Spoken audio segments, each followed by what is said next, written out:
Bien, merci beaucoup. Donc, je vous remercie tous d'être présents aujourd'hui. Donc, j'ai l'immense plaisir de vous présenter mes travaux de thèse intitulée Réduction d'usage des pesticides, évolution des pratiques et des performances technico-économiques au sein du réseau de ferme des filles, que j'ai effectué sous la direction de Nicolas Munier-Jolin et sous le co-encadrement de Maï Guinet. Donc, je vais vous commencer par citer Rachel Carson, qui est la première à alerter sur les risques que pose l'utilisation des pesticides, dans un livre publié en 1962, Printemps silencieux, et dans lequel elle écrit ceci. Dans les circonstances présentes, notre sort n'est guère plus enviable que celui des invités des Borgia. Les Borgia étaient une grande famille royale italienne du XVe et du XVIe siècle et qui avait la fâcheuse tendance à empoisonner leurs invités indésirables.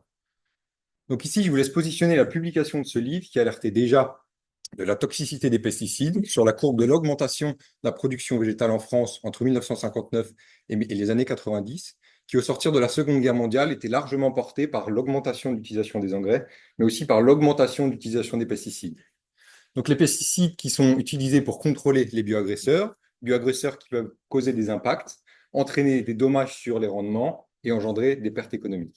Donc, il existe plusieurs types de bioagresseurs. On peut citer par exemple les plantes qui, lorsque leur croissance est non désirée sur une parcelle agricole, sont appelées adventices et qui sont alors contrôlées en utilisant des herbicides.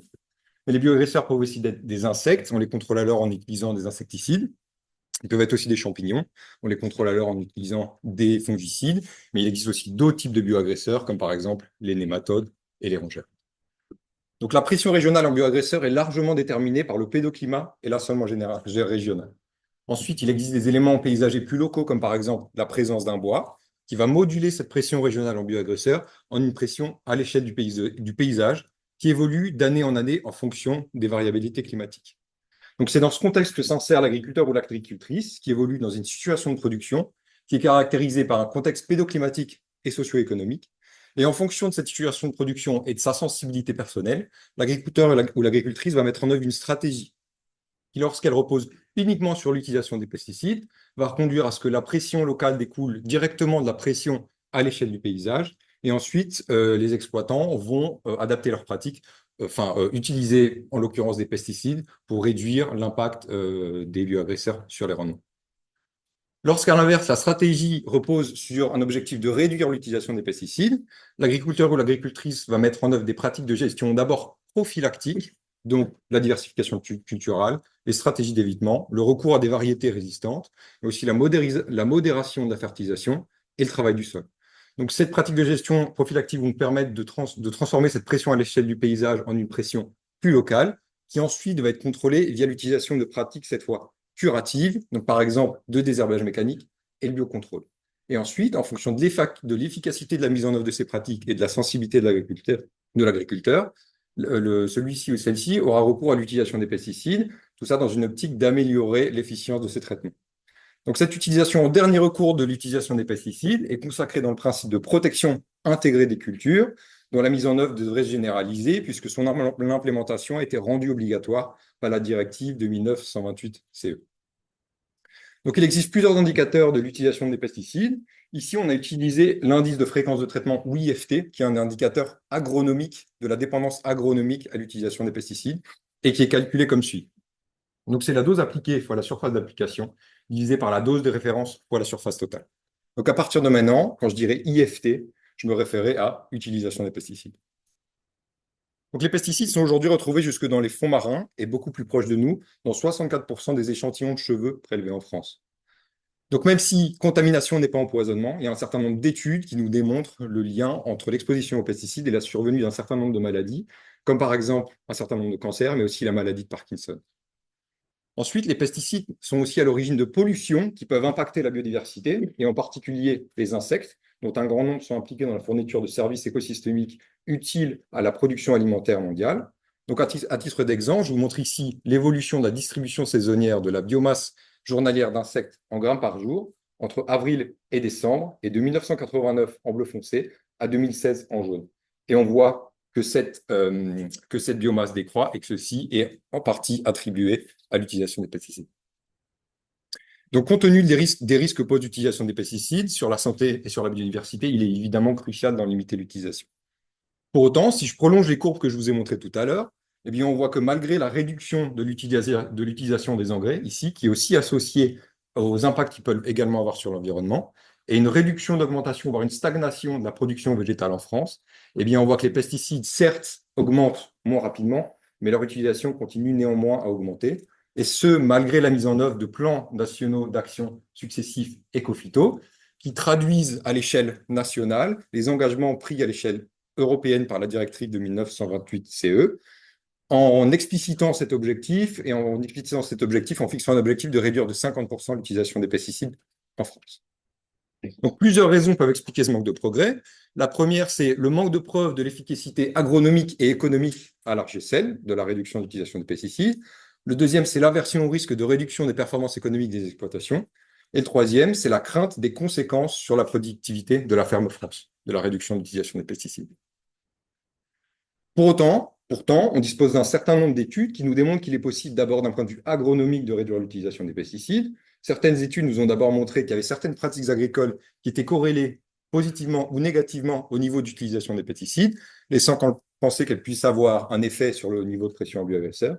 Et parmi ces pratiques, on a identifié par exemple la diversification, mais aussi l'amélioration de l'efficience des traitements et le travail du sol comme étant associés à une faible utilisation des pesticides. On a aussi un certain nombre d'études qui nous montrent qu'il est possible, d'un point de vue économique, cette fois, de réduire l'utilisation des pesticides. Donc, certaines qui nous ont d'abord montré, ici en l'occurrence, les travaux de Martin Le Chenet, qui nous ont montré qu'il n'existait pas de conflit entre faible utilisation des pesticides et rentabilité et productivité dans 77% des situations. Donc, en l'occurrence, c'est 1000 exploitations représentatives des secteurs de grande culture et de polyculture élevage en France. Et on a d'autres études, par exemple celle-ci de Jacques et al., qui nous a montré qu'il était possible de réduire de 30% l'utilisation des pesticides sans réduction du revenu agricole. Donc c'est dans ce contexte que s'inscrit ma thèse, qui essaie d'apporter des éléments de compréhension complémentaires à la faisabilité agronomique et économique de réduire l'utilisation des pesticides. Donc je vais commencer par vous apporter quelques éléments principaux de matériel et méthode. Ensuite, on identifiera les évolutions de pratiques agricoles qui sont associées à une réduction ou une augmentation de l'utilisation des pesticides. Ensuite, on s'intéressera au lien entre la réduction de l'utilisation des pesticides et les performances économiques. Ensuite, on explorera l'influence des pratiques, cette fois-ci agricoles, sur le lien entre les performances économiques et l'utilisation des pesticides. Et dans une dernière partie, on analysera les conséquences d'une réduction généralisée de l'utilisation des pesticides sur les performances économiques et environnementales du système agricole français. Donc d'abord, quelques éléments de matériel et méthode. Donc un des principaux dispositifs qui a été mis en œuvre dans le cadre du plan Ecophyto, c'est le réseau Défi, qui rassemble 2000 fermes commerciales qui sont engagées dans leur objectif de réduire l'utilisation des pesticides. Donc, ces fermes sont suivies par groupe de 10 à 15 par un jeune ingénieur réseau qui est chargé à la fois de les accompagner dans leur objectif de réduire l'utilisation des pesticides, mais aussi de communiquer à l'ensemble du secteur agricole sur les résultats issus du réseau Défi. Donc, l'ingénieur réseau, ici, a aussi comme but de collecter des données très détaillées sur les pratiques et les performances des exploitations et de les renseigner dans une base de données, AgroSyst, à laquelle on a, nous, accès et à partir de laquelle on peut conduire des travaux de recherche académique. Donc, dans le cadre de ma thèse, je me suis concentré sur les filières grande culture et polyculture élevage. Et ces travaux de thèse reposent sur la vérification de la représentativité de ces deux filières au sein du réseau Défi par rapport à ces deux filières dans le reste de la France. Donc, lorsqu'un agriculteur rentre dans le réseau, les données issues d'un de ces systèmes de culture sont renseignées dans AgroSyst. Système de culture qui, selon Michel Sébiote, est l'ensemble des modalités techniques mises en œuvre sur des parcelles cultivées de manière identique, chaque système se définissant par la nature des cultures et leur ordre de succession, mais aussi les itinéraires techniques appliqués à ces différentes cultures, ce qui inclut le choix de variété. Donc ici, pour des raisons de simplification, j'utiliserai le mot ferme ou exploitation pour désigner l'entité du système de culture. Donc au début de la thèse, on a effectué un export des données AgroSys en 2021, qu'on a conservé jusqu'à la fin de la thèse. Et dans cet export, les exploitations étaient rentrées à des dates assez différentes dans le réseau. Puisqu'ici, si on regarde les distributions des exploitations en fonction de leur date d'entrée dans le réseau, on voit qu'elles sont rentrées autour de deux vagues principales, d'abord autour de l'année 2011 et ensuite autour de l'année 2016. Et ensuite, ces exploitations sont restées en moyenne dans le réseau pendant 9,2 années. Donc cette temporalité nous a permis d'aborder une approche diachronique, c'est-à-dire d'étudier des évolutions des performances et des pratiques au sein de ces exploitations dans le temps. Contrairement à d'autres travaux, comme par exemple ceux de Martin Le Chenet, qui, comme ils ne disposaient pas de cette temporalité, ont été effectués en abordant une approche synchronique. Donc on a principalement utilisé l'approche diachronique en calculant un point A ou un point initial, en faisant la moyenne des 3 premières années de données disponibles, et un point B au final, en faisant la moyenne des 3 dernières années de données disponibles. Et ceci pour limiter l'effet de climat potentiel d'années avec un climat potentiel extrême et donc éventuellement à la pression en bioagresseur également potentiellement extrême. Donc à partir d'ici, j'utiliserai le mot point A ou initial pour me référer aux 3 premières années de données disponibles, et le mot point B ou point final pour me référer aux 3 dernières années disponibles. Donc, dans la deuxième partie, qui étudie l'évolution des pratiques agricoles associées à une réduction ou à une augmentation de l'utilisation des pesticides, on a principalement utilisé des méthodes statistiques de type fouille de données sur un type d'approche diachronique point A, point B et sur 913 exploitations. Dans la partie suivante, qui traite des liens entre la réduction de l'utilisation des pesticides et les performances économiques, on a utilisé des modèles linéaires généralisés à effet mixte sur un type d'approche diachronique point A, point B, et cette fois-ci sur 867 exploitations. Dans la partie suivante, qui traite de l'influence des pratiques agricoles sur le lien entre les performances économiques et l'utilisation des pesticides, on a encore une fois utilisé des modèles linéaires généralisés à effet mixte, cette fois-ci sur un type d'approche diachronique où on a mobilisé les données annuelles, en mobilisant l'ensemble des années dont on disposait pour toutes les exploitations, et cette fois-ci sur 856 exploitations. Et enfin, dans la dernière partie, qui traite des conséquences d'une réduction généralisée de l'utilisation des pesticides sur les performances économiques et environnementales du système agricole français, eh bien, on a principalement fait des statistiques descriptives sur un type d'approche diachronique point A, point B, et cette fois-ci sur 861 exploitations. Alors, dans ce tableau récapitulatif, vous voyez qu'on a utilisé un nombre d'exploitations différents en fonction des parties. Pourquoi? Eh bien, parce qu'à chaque fois, on a mobilisé ici des variables différentes et donc des informations différentes qui n'étaient pas toujours aussi disponibles pour toutes les exploitations. Et lorsqu'elles n'étaient pas suffisamment disponibles, ou en tout cas de pas suffisamment en bonne qualité, on conduit à ce que l'exploitation soit éliminée de l'échantillon. Ensuite, on a commencé par utiliser une méthode de fouille de données. Pourquoi? Eh bien parce que ça nous a permis d'étudier un très grand nombre de variables et d'en identifier au sein de ce très grand nombre les plus pertinentes, dont on a ensuite approfondi la compréhension dans les chapitres suivants. Donc cette méthode nous a aussi permis d'identifier des combinaisons de pratiques et, de par les propriétés statistiques de ces méthodes, d'étudier des variables partiellement corrélées.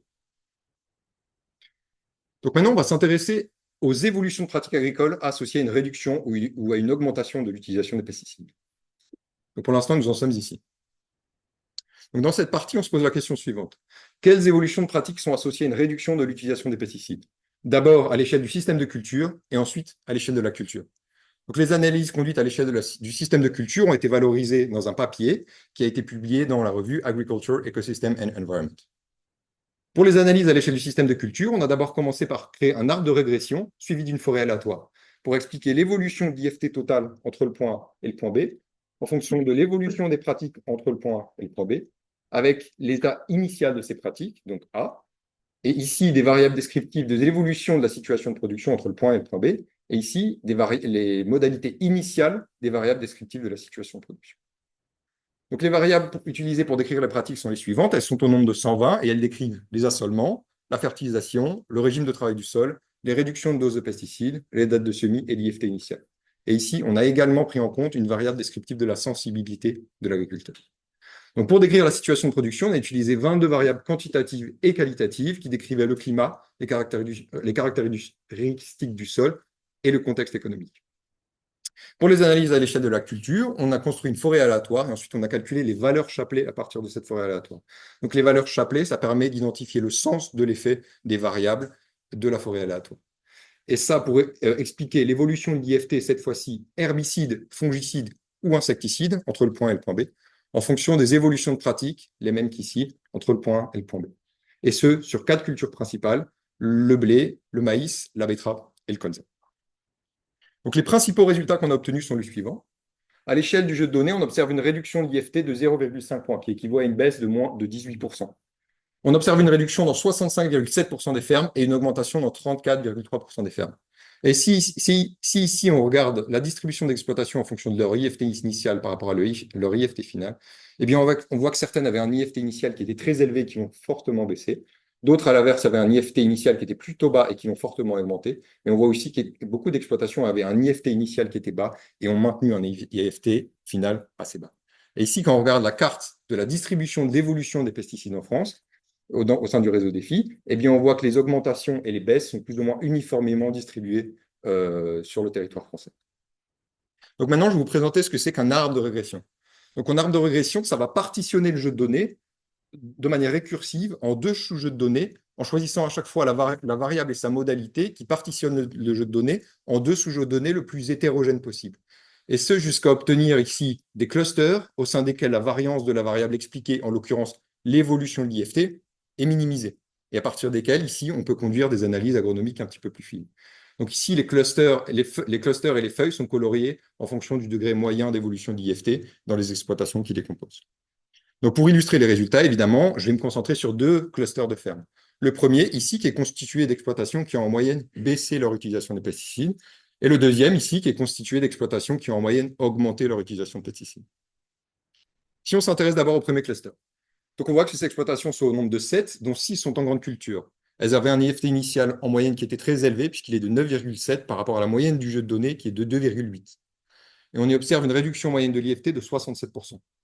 Si on s'intéresse d'abord aux évolutions d'assolement qui sont intervenues dans ces exploitations, eh bien, on voit que ces exploitations ont baissé leur proportion de blé tendre, drastiquement baissé leur proportion de colza, baissé leur proportion de orge, augmenté leur proportion de cultures autres, donc cultures assez diversifiées, augmenté leur proportion de cultures d'été et augmenté leur proportion de prairies. Et si on s'intéresse maintenant aux pratiques qui ont été mises en œuvre, aux évolutions de pratiques qui ont été mises en œuvre dans ces exploitations, lorsqu'on va vers l'intérieur du cercle, la pratique diminue en fréquence ou en intensité, et lorsqu'on va vers l'extérieur du cercle, la pratique augmente en fréquence ou en intensité.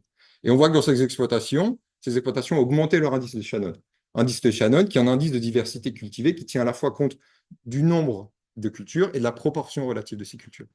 On voit aussi ici que ces exploitations ont drastiquement baissé leur fertilisation azotée totale et qu'elles ont augmenté leur proportion d'azote appliquée sous forme organique. Donc si maintenant on se concentre sur les exploitations qui ont augmenté en moyenne leur utilisation de pesticides, donc elles sont au nombre de 18, 9 en grande culture et 9 en polyculture élevage. Elles avaient un IFT moyen initial de 1,72, qui est plutôt faible par rapport à la moyenne initiale, que je vous ai dit, qui était de 2,8. On y observe une évolution moyenne de l'IFT de plus 86%. Et si on s'intéresse d'abord aux évolutions de rassolement, eh bien on se rend compte qu'elles ont à peu près eu tendance à faire l'inverse de celles qui ont plutôt baissé, puisqu'elles ont augmenté leur proportion de blé tendre, augmenté leur proportion de colza, elles ont plutôt eu tendance à baisser leur proportion de culture d'été. Et si cette fois-ci on s'intéresse aux évolutions pratiques qu'on observe dans ces exploitations, encore une fois, on observe qu'elles ont plutôt eu tendance à faire l'inverse de ce que celles ont fait, puisqu'elles ont légèrement baissé leur indice de Shannon et ici énormément augmenté leur fertilisation azotée totale. Donc, les analyses conduites à l'échelle de la culture nous ont permis d'identifier des pratiques plus spécifiques à certaines cultures, comme par exemple le régime de travail du sol, et plus spécifiquement le désherbage mécanique, qui est plus efficace sur des cultures à fort enterrant, comme par exemple le maïs ou la betterave. Ça nous a aussi permis de lier les évolutions de la semis avec des évolutions d'utilisation des pesticides, en particulier sur les céréales. Et ça nous a aussi permis d'identifier des effets contrastés de certaines pratiques, et en particulier de la fertilisation minérale, qui, lorsqu'elle est importante sur le blé, par exemple, sur les céréales, peut conduire à une augmentation de la pression fongique. Mais lorsque, à l'inverse, elle est importante sur le colza, et en particulier sur les jeunes plants de colza, peut lui conférer un avantage compétitif face aux adventices en lui permettant de couvrir rapidement le sol et donc intercepter la lumière qui, normalement, aurait été dirigée vers les adventices, mais aussi de les rendre plus robustes à la pression de certains bioagresseurs et notamment aux attaques d'altise en automne, par exemple. Donc, si on s'intéresse maintenant au lien entre la réduction de l'utilisation des pesticides et les performances économiques, nous en sommes ici. Dans cette partie, on se pose la question suivante. Existe-t-il un lien entre la réduction de l'utilisation des pesticides et les performances économiques? Et comment c'est que les performances économiques et l'utilisation des pesticides dépendent du type de ferme? On s'est posé la question de si le lien entre les deux dépendait également du type de ferme. Et pour prendre en compte ce questionnement, on a classifié l'ensemble des exploitations ici sur 8 types en fonction de leur assolement moyen initial et en s'inspirant de travaux de Ballot et Dahl. Et donc, on a obtenu 8 types. D'abord, le type céréales, qui est constitué de fermes avec une forte proportion de céréales. Ensuite, les fermes avec une forte proportion de culture d'été. Les fermes avec une forte proportion de culture mineure. Les fermes avec une forte proportion de culture industrielle, donc essentiellement de la betterave et de la pomme de terre. Les monocultures de maïs. Les fermes dont les rotations sont dominées par une rotation type maïs-blé. Les fermes avec une forte proportion de prairies. Et enfin, les autres. On a ensuite calculé 2 indicateurs de performance économique. D'abord, le produit brut, qui est égal au rendement multiplié par les prix de vente. Et ensuite, la marge semi-nette, qui est égale au produit brut auquel on a soustrait les coûts opérationnels et les coûts de mécanisation. Je précise que pour l'ensemble des analyses économiques qu'on a conduites, ici, on a utilisé le prix moyen millésimé, c'est-à-dire le prix annuel moyen. Et quand on regarde l'évolution moyenne de l'IFT dans ces exploitations, entre le point A et le point B, on observe qu'elle est de moins 0,52, donc à peu près moins 19%. Et quand on regarde sur les mêmes exploitations et pendant la même période l'évolution du produit brut, on voit que celui-ci a baissé en moyenne de 57 euros par hectare.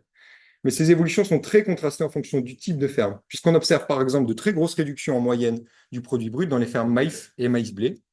Ici, en l'occurrence, les seules exploitations qui ont en moyenne réussi à augmenter leurs produits bruts sont les fermes qui appartiennent au type industriel. Le reste des exploitations se situant ici. Et si on regarde cette fois l'évolution de la marge pendant cette même période et toujours sur les mêmes exploitations, on voit que celle-ci a baissé de 1,5 € par hectare, donc on peut dire qu'elles ont stagné. Encore une fois, les évolutions sont très contrastées en fonction du type, puisqu'on retrouve encore les fermes en maïs et les fermes en maïs-blé dans lesquelles on observe les évolutions les plus défavorables. Mais cette fois-ci, on observe que dans davantage de types d'exploitation, on a réussi en moyenne à augmenter la marge, puisque c'est le cas des cultures mineures, des céréales et des cultures industrielles. Le reste des exploitations se retrouvant ici.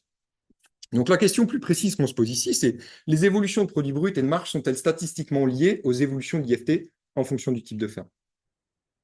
Donc on a construit deux modèles linéaires généralisés FMX pour expliquer l'évolution de la marge semi-nette et du produit brut entre le point A et le point B, en fonction de l'évolution de l'IFT entre le point A et le point B, en interaction avec quatre variables descriptives de la situation de production. Donc le type de ferme, parmi les 8 que je viens de vous montrer, la température quotidienne moyenne, les précipitations quotidiennes moyennes et la réserve utile du sol. Et ici, on a utilisé une combinaison entre la durée de suivi et la première année de suivi comme variable aléatoire. Donc ici, pour les résultats, je vais à chaque fois m'appuyer sur l'exemple des fermes céréales. Et si on regarde le lien entre l'évolution du produit brut ici en euros par hectare et l'évolution de l'IFT, et contraste cette relation, eh bien on voit qu'elle est positive. Ce qui montre que les exploitations ici qui ont plutôt eu tendance à baisser l'IFT ont aussi plutôt eu tendance à baisser leur produit brut. Et on voit que celles qui, à l'inverse, ont plutôt eu tendance à augmenter leur IFT ont plutôt eu tendance à augmenter leur produit brut. Alors ça, comment ça s'explique? Alors d'un point de vue agronomique, ça s'explique par le fait que les stratégies souvent mises en œuvre dans ce type de ferme pour réduire l'utilisation des pesticides reposent par exemple sur l'utilisation de variétés résistantes qui sont souvent moins productives. Ces variétés résistantes sont souvent associées à des retards de date de semis, ce qui leur permet d'esquiver des périodes préférentielles de levée d'adventice, mais ensuite d'esquiver des attaques de bioagresseurs comme par exemple les altises d'automne. Et or, on sait que chaque jour retardé de semis se traduit par une baisse du rendement potentiel. Et tout ceci, en général, fait en cohérence avec une stratégie de baisse de la fertilisation, qui en céréales peut conduire à une baisse de la pression fongique, mais qui peut aussi évidemment être associée à une baisse des rendements. Pour autant, on voit que ce lien est certes positif, mais il n'est pas significatif statistiquement. Et cette tendance, on l'observe dans tous les types de fermes, puisqu'ici, les pentes sont toujours légèrement positives, mais le lien n'est jamais significatif. Quand on regarde cette fois-ci la relation, toujours dans les fermes céréalières, entre l'évolution de la marge en euros par hectare et l'évolution de l'IFT, et contraste la relation entre les deux, on voit que cette fois-ci, la relation est plus plate. Ce qui veut dire que les exploitations ici, au sein desquelles la réduction de l'IFT était associée à une réduction du produit brut, ont compensé cette baisse de produit brut par la réduction des coûts liés à la réduction de leur fertilisation et de l'utilisation des pesticides. Et encore une fois, la relation entre les deux n'est pas significative, et encore une fois, on retrouve cette tendance sur l'ensemble des types d'exploitation. Donc pour conclure sur cette partie, on peut dire que le produit brut baisse en moyenne dans l'ensemble des fermes sur la période considérée, qu'il n'y avait pas de lien statistique entre réduction de l'utilisation des pesticides et du produit brut ou de la marge. Mais alors qu'est-ce qui explique la baisse observée du produit brut? Eh bien, nous, on a fait l'hypothèse que c'était lié aux effets du changement climatique sur les rendements. Alors évidemment, cette hypothèse nécessite davantage d'investigation, mais on a commencé à s'y intéresser en comparant les rendements des principales cultures au sein du réseau défi, en comparant leur évolution au sein du réseau défi et en France, qui partagent le même climat. Et on s'est rendu compte que les rendements baissaient également pour certaines des cultures principales en France, alors qu'on ne voit aucune évidence, aucune preuve de leur réduction de l'utilisation des pesticides en France.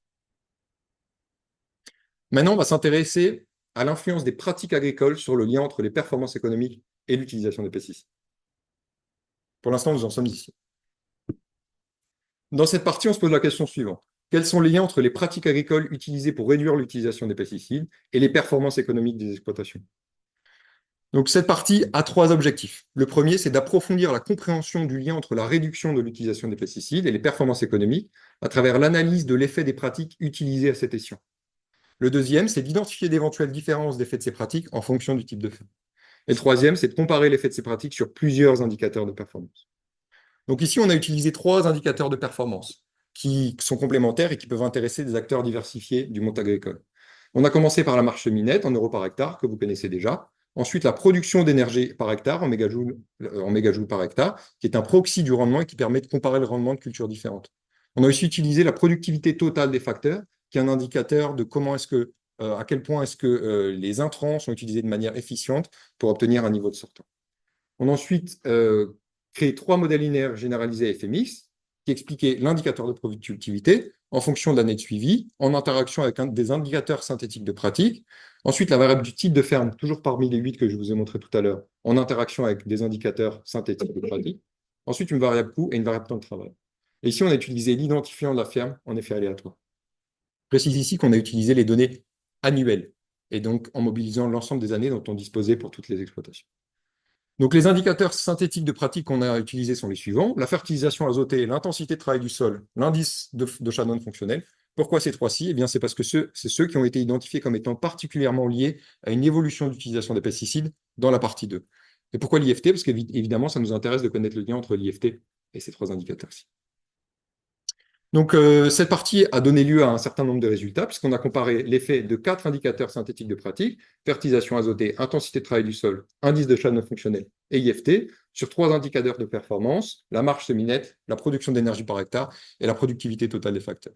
Mais ici, je me concentrerai sur 2 résultats, ceux issus de la comparaison du lien entre l'IFT et la marge semi-nette, et l'indice de Shannon fonctionnel et la production d'énergie par hectare. Si on commence par la relation entre la marge, ici en euros par hectare, et l'IFT, eh bien, on voit que le lien est significatif et positif pour les fermes industrielles, céréalières et les monocultures de maïs. Mais on voit aussi qu'il est particulièrement positif pour les fermes industrielles et les monocultures de maïs, et que certes, pour les cultures céréalières, il est significatif, mais l'effet est assez faible, puisqu'une réduction d'IFT de 1 point, ce qui est assez conséquent dans les systèmes céréaliers, est associée à une baisse de 20 euros par hectare. Alors ça peut s'expliquer par plusieurs choses. D'abord que dans les types industriels et céréalières, on retrouve beaucoup de cultures à forte valeur ajoutée qui sont souvent conduites avec un fort objectif de rendement, et dont certaines d'entre elles sont encadrées par des contrats spécifiques qui peuvent limiter la marge de manœuvre de certains agriculteurs pour réduire leur utilisation de pesticides. Par ailleurs, on sait que certaines pratiques alternatives ici, enfin on fait l'hypothèse que certaines pratiques alternatives utilisées notamment dans le maïs sont plus coûteuses, comme par exemple le désherbage mécanique. Et enfin, on peut dire que l'IFT était déjà bas dans les monocultures de maïs, parce que le maïs est une culture qui nécessite moins d'IFT que d'autres, et qu'on a montré dans la partie 2 qu'il était d'autant plus difficile de réduire l'IFT quand on partait d'un niveau bas. Je précise aussi qu'ici, les résultats obtenus pour les fermes industrielles et maïs sont cohérents avec les résultats qui ont été obtenus par Farm International. Si on s'intéresse maintenant au lien plutôt entre la production d'énergie en mégajoules par hectare et l'indice de Shannon fonctionnel, eh bien on voit que ce lien est négatif. Ce qui veut dire que les exploitations qui sont diversifiées ont tendance à produire moins d'énergie. Mais ce qui est intéressant, c'est que ce lien, il a tendance à s'annuler avec le temps. Parce que quand on regarde ce lien au bout de 10 ans en bleu par rapport à ce lien au bout d'un an en rose, eh bien on voit que ce lien devient nul. Pourquoi? Alors on peut invoquer plusieurs raisons à ça. La première, ce serait qu'il existerait un délai dans la mise en œuvre des processus de régulation biologique qui interviennent dans la diversification. Et le deuxième, c'est qu'il existerait un délai dans la maîtrise du système de culture modifié par les agriculteurs ou les agricultrices.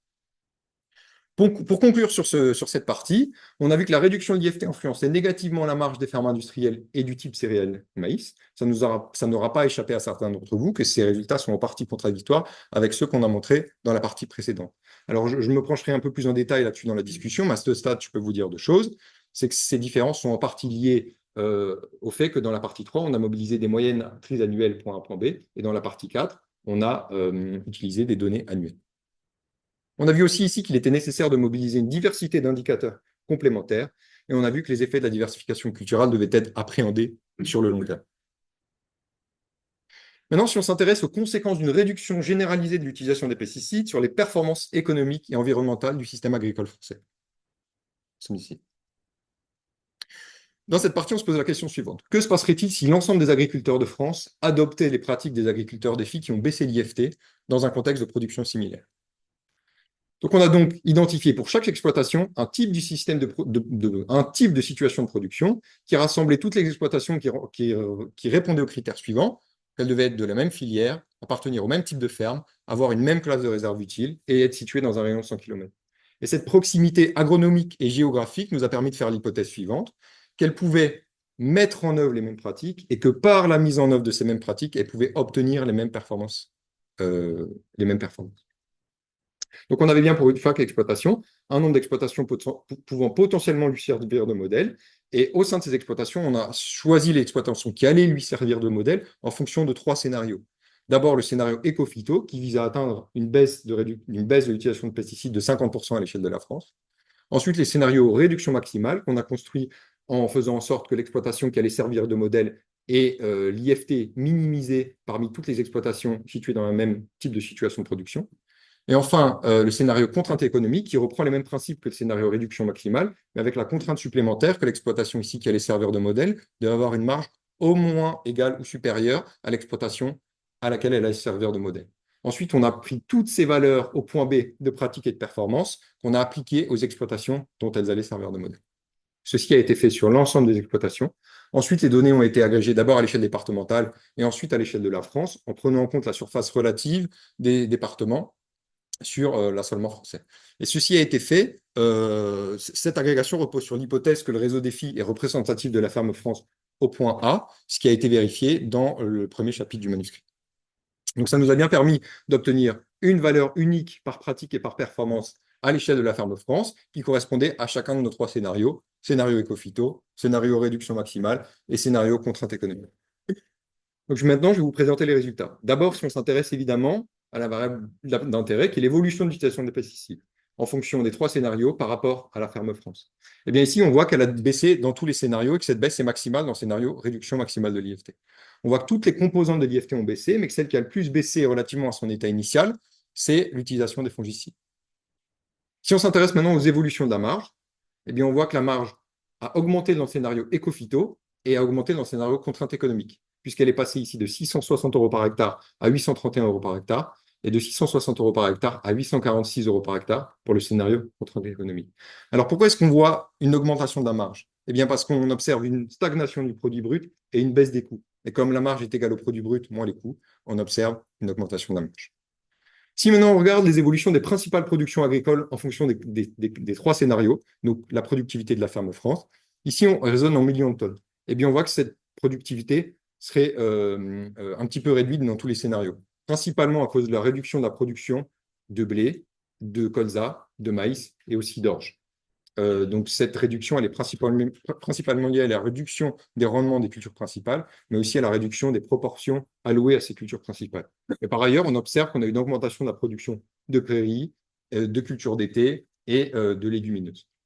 Donc on aurait certes un système qui serait légèrement moins productif, mais qui serait plus diversifié, comme en l'atteste l'évolution de l'indice de diversité de Shannon, qui passerait de 1,26 ici à 1,45, en l'occurrence pour les scénarios éco-phyto. Alors maintenant, pour approcher les conséquences de ces transitions sur la balance commerciale agricole française, donc cette fois-ci, on raisonne en milliards d'euros. On a d'abord sommé l'ensemble des cultures dont on perdrait en production, ensuite l'ensemble des cultures dont on gagnerait en production, auxquelles on a ajouté ici les économies faites grâce à la réduction des importations de fertilisants minéraux qui sont largement importés en France. Et si on fait la différence entre les deux, eh bien on obtient un solde qui, lorsqu'il est mis en cohérence avec l'excédent commercial agricole français, qui en 2020-2022 était de 8,2 milliards d'euros, nous donne une valeur qui correspond à quel point cet excédent commercial agricole français serait dégradé si on adoptait ce scénario. Et on voit que pour le scénario éco-phyto, cette dégradation serait de 30%. Pour le scénario réduction maximale de l'IFT, il serait de 72%. Et le scénario contrainte économique, il serait de 36%. Donc évidemment, on retrouve les baisses de production de blé, de colza, de maïs et d'orge, mais ici on observe de fortes augmentation de la production de protéines végétales, ce qui, dans un contexte de souveraineté alimentaire, et notamment en lien avec les objectifs de devenir autonome en production de protéines végétales, est relativement intéressant. Donc, si on conclut sur cette partie, d'abord, on regarde l'évolution de l'IFT, de l'utilisation des pesticides, et on voit que celle-ci serait favorable, c'est-à-dire qu'elle diminuerait dans tous les scénarios, et cette réduction serait maximale, évidemment, dans le scénario réduction maximale de l'IFT. Si on regarde cette fois-ci les performances économiques des exploitations, eh bien on voit que la marge augmenterait dans le scénario éco-phyto et dans le scénario réduction maximale avec contrainte économique, et qu'elle serait légèrement dégradée dans le scénario réduction maximale de l'IFT. Et si on regarde, si on s'intéresse maintenant à la balance commerciale, eh bien on voit évidemment que effectivement que cette balance commerciale serait dégradée dans tous les scénarios et qu'elle resterait largement positive.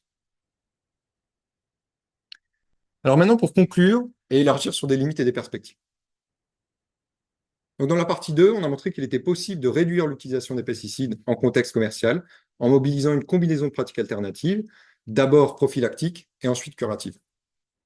Dans la partie suivante, on a vu qu'il était possible de réduire l'utilisation des pesticides sans dégradation des performances économiques dans la majorité des exploitations.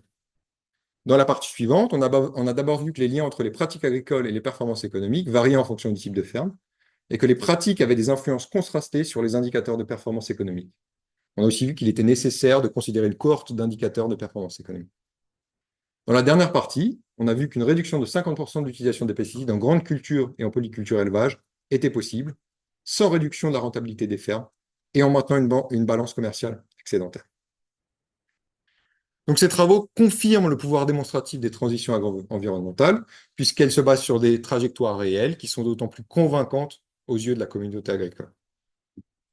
Mais lorsqu'on regarde ici la courbe que je vous ai montrée en début de présentation, on voit que les fermes défis ont en moyenne baissé 18% leur utilisation de pesticides. Mais qu'est-ce qui explique alors que pendant ce temps-là, la France, dans la ferme France, on observe une stagnation, voire une légère augmentation d'utilisation des pesticides? Et ça peut résider dans une des grosses différences qu'il y a entre le réseau défi et la ferme France, qui est que les agriculteurs défis sont potentiellement plus motivés dans l'objectif de réduire l'utilisation des pesticides. Pourquoi? Parce qu'ils sont accompagnés au sein d'un collectif. Donc ça nous fait nous poser la question de comment est-ce qu'on pourrait généraliser cet accompagnement au sein d'un collectif à l'ensemble de la ferme France. Il y a aussi d'autres raisons. On a vu que c'était possible de réduire l'utilisation des pesticides, mais que ça nécessitait souvent une reconception très profonde des systèmes de culture, ce qui peut être assez compliqué d'un point de vue agronomique. On a vu certes que ça n'était pas associé à des pertes économiques dans la majorité des situations, mais on a aussi vu, mais ce n'est pas non plus associé à une augmentation des performances économiques, ce qui peut limiter l'adhésion de certains agriculteurs et agricultrices à cet objectif. Ensuite, les agriculteurs et les agricultrices évoluent actuellement dans un marché qui est peu favorable à la transition. Donc pourquoi? Les prix des cultures de diversification sont trop bas, le prix des intrants est trop bas, et puis il y a certains acteurs du monde agricole qui continuent à encourager le secteur agricole vers une productivité accrue à travers une spécialisation et une course en rendement, notamment à des visées d'exportation. Donc maintenant, pour élargir un petit peu et dans la continuation de ces travaux, on aurait pu, par exemple, étudier des trajectoires interannuelles, comme ça a été fait dans les travaux de Fouillé et al. Sur les fermes en vigne du réseau défi. Donc ça nous aurait permis, le fait de passer à l'échelle annuelle nous aurait permis de prendre en compte la pression annuelle en bioagresseurs. Et la pression, annuelle en bioagresseurs, c'est une question assez intéressante, puisqu'il y a une certaine rhétorique qui nous explique que lorsqu'elle est non considérée, cette pression en bioagresseurs constitue une variable omise, qui, puisqu'elle affecte à la fois l'utilisation des pesticides et le produit brut, constitue en économétrie un biais d'endogénéité, qui peut conduire à la mauvaise interprétation de certains coefficients. Or, une question qui est aussi omise et qu'il faut se poser au préalable, c'est à quelle échelle parle-t-on de bioagresseurs? De quelle pression en bioagresseurs parle-t-on? Effectivement, on a vu au début de la présentation qu'il y avait une pression en bioagresseurs à l'échelle régionale qui était modulée vers une pression à l'échelle locale par la mise en œuvre de pratiques de gestion à bioagresseurs. Et donc, ces pratiques de gestion à bioagresseurs expliquaient une partie de l'évolution de l'IFT. Et donc, en fait, c'est la pression locale en bioagresseurs qu'il faut mesurer, puisque c'est elle qui peut être liée à l'utilisation des pesticides. Or, cette pression locale en bioagresseurs est très difficile à mesurer, a fortiori en conditions non expérimentales, et de surcroît sur un nombre important de cultures et de bioagresseurs, ce qui est le cas de nos analyses. Donc, dans la littérature, un certain nombre d'études nous encouragent à utiliser des variables proxy, et en l'occurrence, on a utilisé la température quotidienne moyenne et les précipitations quotidiennes moyennes. Par ailleurs, on a aussi fait des moyennes annuelles de 3 ans au point A et au point B pour limiter l'effet d'année à la pression en bioagresseurs potentiellement extrême. Pour autant, ces moyennes trisannuelles n'ont pas été effectuées dans toutes les parties. Et ça peut expliquer les différences de résultats qu'on a obtenues entre la partie 3 et la partie 4. En l'occurrence, dans la partie 3, on a utilisé des moyennes trisannuelles point A, point B, et on a vu qu'il n'y avait pas de lien entre réduction de l'utilisation des pesticides, évolution de l'utilisation des pesticides et évolution des performances économiques. Et dans la partie 4, où on a utilisé des variables, des données annuelles, et où donc on a donné plus de pouvoir à la variation interannuelle de la pression en bioagresseurs, on a vu qu'il y avait un lien entre évolution de l'utilisation de pesticides et performance économique pour les fermes industrielles, céréalières et maïs. On aurait pu également utiliser plusieurs scénarios de prix, comme ça a été fait dans d'autres études similaires. Donc ça nous aurait permis de faire deux choses. La première, c'est que ça nous aurait permis de vérifier la robustesse de nos résultats. Et la deuxième, c'est que ça nous aurait permis, par une analyse de sensibilité, d'identifier les niveaux de prix des intrants et des cultures qui seraient les plus favorables à une transition vers une agriculture plus durable. Ensuite, on aurait pu aussi prendre en compte d'autres indicateurs de performance, comme par exemple la production de protéines en kilogrammes par hectare, mais aussi, pour ce qui est plutôt environnemental, les émissions de gaz à effet de serre. Donc maintenant, je voudrais finir à nouveau sur Rachel Carson, toujours dans son livre Printemps silencieux, publié en 1962, dans lequel elle écrit cette fois-ci ceci. Nous voici maintenant à la croisée des chemins. Deux routes s'offrent à nous, mais elles ne sont pas également belles. Celle qui prolonge la voie que nous avons déjà trop longtemps suivie est facile, c'est une autoroute où toutes les vitesses sont permises, mais qui mène droit au désastre. L'autre, le chemin moins battu, nous offre notre dernière, notre unique chance d'atteindre une destination qui a garanti la préservation de notre Terre. Donc cette citation me permet de vous dire deux choses. La première, c'est que il est toujours temps de prendre cette route, qu'elle est en train d'être prise, que la transition est en œuvre et qu'elle est évidemment plus ou moins rapide en fonction des secteurs. Et la deuxième chose que ça me permet de vous dire, c'est que la première route, c'est la plus facile et c'est celle qu'on a pendant longtemps encouragé les agriculteurs à prendre et qui peut expliquer la réticence aussi de certains à s'engager pleinement dans cette transition. Donc, je voudrais d'abord remercier Nicolas Emaé, évidemment, puis Sylvain Gendrose, Muriel Valentin Morisson, Alain Carpentier, Nicolas Guipard et Virginie Brun d'avoir accepté de constituer mon jury. Ensuite, je voudrais remercier mes co-auteurs, dont certains sont peut-être en visio actuellement. Je voudrais remercier l'équipe agrociste et les membres du réseau Défi, dont les agriculteurs, les agricultrices et les ingénieurs réseau. Et enfin, mes collègues et mes amis, et puis évidemment ma famille. Et pour finir, vous tous pour votre attention. Merci.